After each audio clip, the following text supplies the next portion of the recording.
Hi, good evening. My name is Shelley Calzada, and tonight I will be discussing my thesis proposal. The topic that I chose was the impact of teachers' nonverbal communication on classroom behavior and foreign language achievement.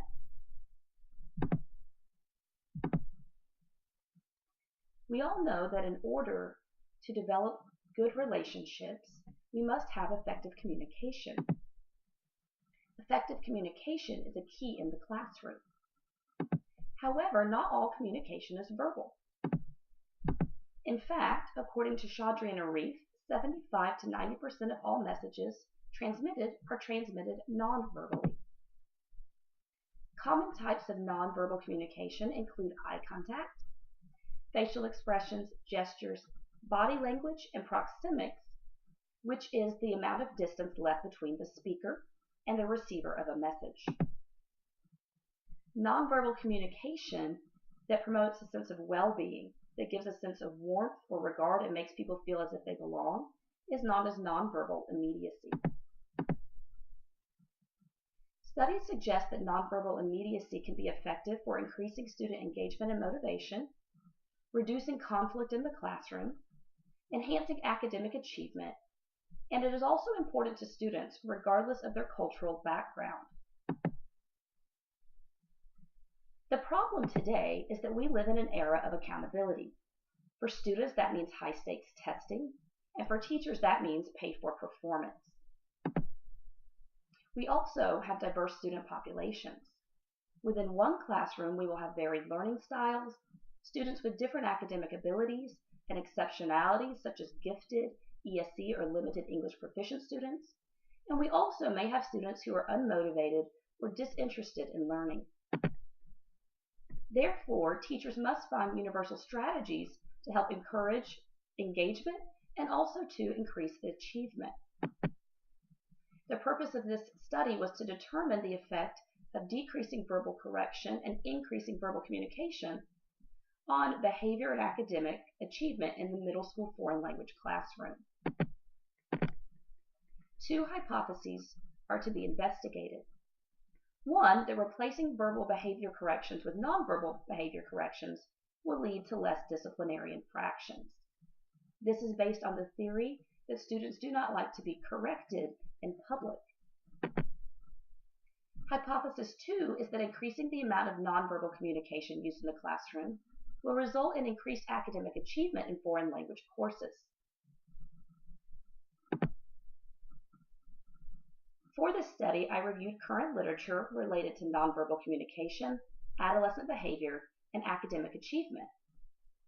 It was found in relationship to the importance of nonverbal communication that many problems in the classroom, such as lack of understanding, discipline, or attention, may be a result of ineffective communication.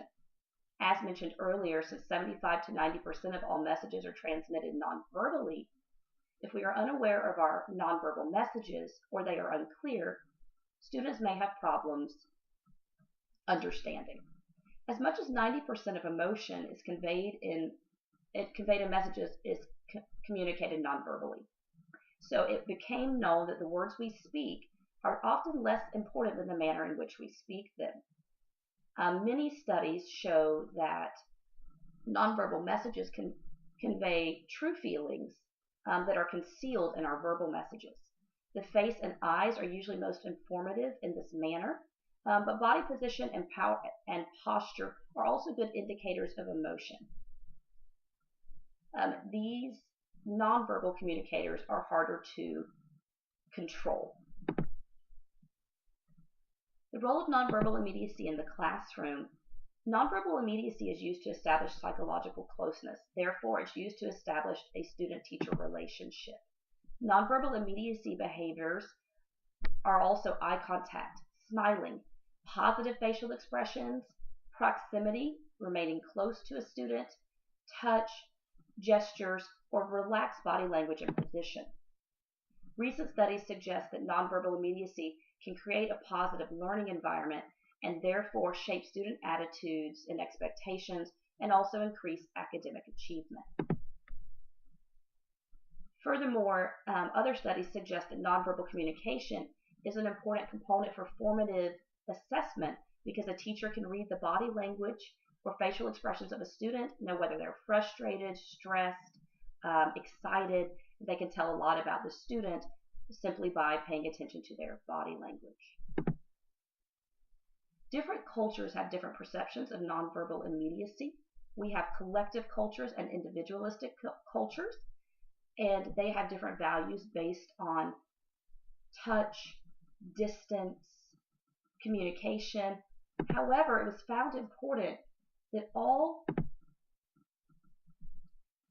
cultures studied still valued nonverbal immediacy and believed that their teachers, who they considered better than other teachers, used more nonverbal immediacy. Studies in Australia, Japan, Mexico, Sweden, Taiwan, and the United States confirmed this thought. So each culture has traits that they desire.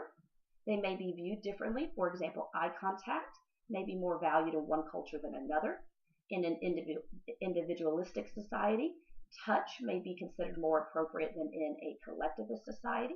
But all cultures did have a link to nonverbal immediacy, and they believed that it affected the classroom. Some of those factors that may influence the perception of teacher-student relationship include the culture's preference toward power distance, which is the separation or the difference in status of the teacher and the student, contact, such as touch, and also distance and frequency of nonverbal communication. Challenging behavior. Any behavior that threatens the safety or the learning of a student can actually be classified as challenging behavior. Common examples of challenging behavior include disruptive or off-task behavior, swearing, talking back, being non-compliant, bullying, or violence. Challenging behavior impacts all students in the classroom, not just the student exhibiting that behavior, but also their peers and the teacher. Challenging behavior in the middle school classroom is especially problematic because students are trying to identify their identity and develop concepts of authority during adolescence. So it was discovered that in the middle school classroom, non-punitive strategies are often most effective with dealing with adolescent behavior.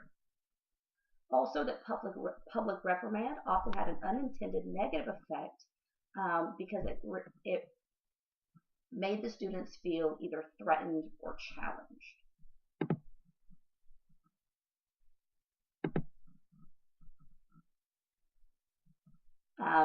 One research study suggests that nonverbal or minimally verbal interventions can minimize off-task and disruptive behavior, limit disciplinary consequences by reducing confrontation.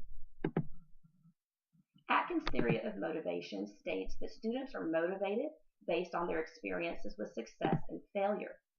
If students believe that they will be successful and they believe that they will not fail, they will have increased motivation.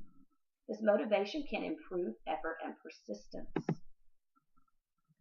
For this study, foreign language teachers from 4 IB, NYP, or International Baccalaureate Middle Years Program schools have been recruited. If the teachers are selected, they will attend a training on the use of nonverbal communication, such as eye contact, facial expressions, proxemics, body language, gestures, prearranged symbols, for the purpose of both classroom management and instruction. Each teacher will then select 3 of their courses. They will select from Spanish, 6th grade Spanish courses, and each class will be in an intact experimental group. The first period taught will be considered Group A, the second period Group B, and the third period Group C. The study will span 18 weeks, which will be divided into 2 9-week periods. During the first 9-week period, teachers will instruct Group A with as little nonverbal communication as possible. However, they will instruct Group B with as much nonverbal communication as possible. Group C will not be manipulated. The teacher will use their normal teaching style.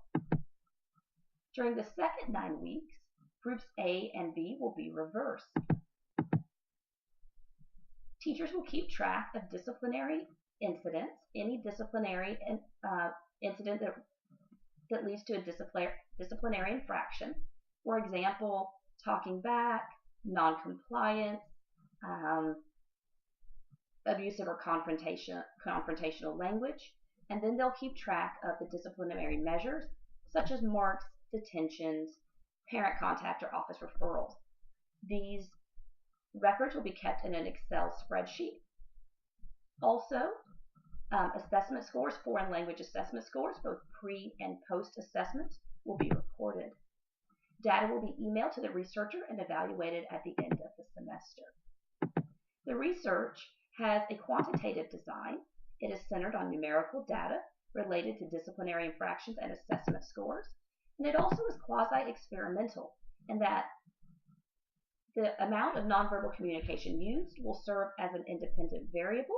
However, random assignment of participants will not be used due to the fact that students are already scheduled by a school district into courses that are required based on their needs and grade levels and availability. In order to choose the participants for the study, Spanish teachers from local international baccalaureate NYP programs will be selected if they teach at least 3 periods of 6th grade Spanish. It is important for all courses to be the same. Therefore, teachers who do not teach at least 3 of this course will not be selected. Students enrolled in the 3 class periods selected by the teacher will then be asked to participate in the study. The study will span 1 semester, 18 weeks, and it will be broken down into 2 9-week periods. This is due to the fact that each 9-week period usually allows for the completion of 2 MYP units. Data will be collected using a spreadsheet. Each week it will be completed and submitted to the researcher via email. The spreadsheet will track disciplinary infractions that led to some sort of intervention and the foreign language assessment scores. At the end of the 18-week period, the Excel spreadsheet will be analyzed for trends in both the areas of behavior and achievement. Data for groups A, B, and C will all be compared using T and F tests. The correlated group T test is going to be used to analyze pre-test and post-test data for individual students, and then to determine whether significant learning gains were made. The F test will be used to make comparisons between groups A, B, and C. After the data is collected and analyzed, the researcher will determine whether the findings are significant based on the less than 5%, 0.05% probability that the results were related to chance. If it's found that consistent significant behavior, if a consistent significant change in behavior is found in groups A and B from one 9-week period to another, yet minimal change in behavior is found in group C, it will indicate a correlation between nonverbal behavior of the teacher and student behavior. A lack of change in groups A and B or a significant change in group C will refute such a connection. If learning gains are made for the second 9 weeks in group A or decreased for group B and remain significantly unchanged for group C, data will support the hypothesis that nonverbal communication enhances academic achievement. However, if not, the hypothesis will be refuted. This is a list of selected references. I chose these based on my literature review, the study from Chaudhry and Arif, responding to minor misbehavior through nonverbal responses related to behavior. 5 approaches to avoid when managing middle school. This is the article that started my entire process of wondering how we could reduce confrontation and improve behavior in the classroom, therefore have more time to spend on academic matters. And then the other 2 were also used in my literature review, on how other countries feel about nonverbal behavior. Thank you.